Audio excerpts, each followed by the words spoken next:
and welcome to the StudyTravel TV studio in London. I'm Jenny Fennelly. And I'm Charlotte Darrell, bringing you the latest StudyTravel news stories. The headlines this week: students down, but value holds for New Zealand in 2017. Atlas Language School to open in Malta. And agency importance to secondary recruitment highlighted. So starting with New Zealand's data for 2017 then. Yes, New Zealand experienced a 5% decrease in international student enrolments in 2017 to 125,000, but the value of the industry has held steady according to full year data released by Education New Zealand, or ENZ.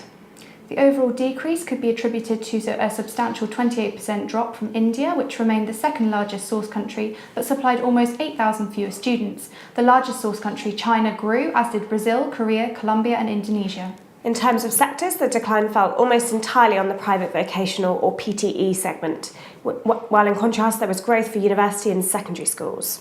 ENZ said that tuition fee income rose by 2% to $1.1 billion, and Chief Executive Grant McPherson said work had gone into rebalancing the sector to high-quality courses and providers outside of Auckland. Next up, exciting news from Malta, where island-based Atlas Language School is establishing a centre set to open in October. The brand new purpose-built school will be based in St Julian's and will feature 12 classrooms, a library and self-study room, a cafe and student recreation area. Alan Brennan, director and co-founder of Atlas, said they were looking forward to combining Malta's idyllic setting with their reputation for high-end teaching. Agents continue to be comfortably the predominant recruitment channel for secondary schools in the major English-speaking destinations, according to a comparison of StudyTravel magazine's school surveys.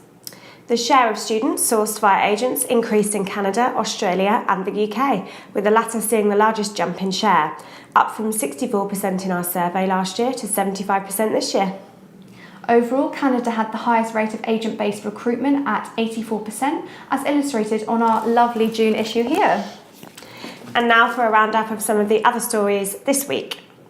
Universities UK, UUK, has issued an urgent plea to the government for clarification on the status of fees and access to loans for European students in England and Wales in the 2019-20 academic year, saying that students were already beginning to research. The Supreme Court in the USA has upheld President Donald Trump's travel ban despite objections from lower courts, including Hawaii, which said it would damage international recruitment in the state. In most of the countries included in the ban, F1 academic student visas are available, but other streams are not.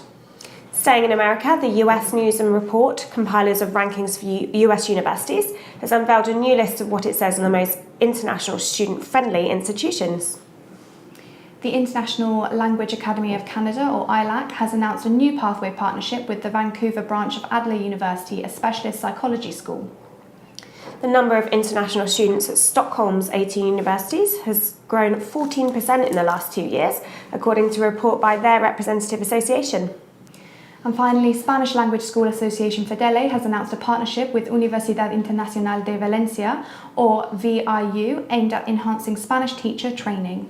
More on all of those stories on our website, of course, where you will also find photos from English UK Scotland's launch party event in Edinburgh this week, where our very own Patrick was attending. Thank you so much for watching. Goodbye. Goodbye.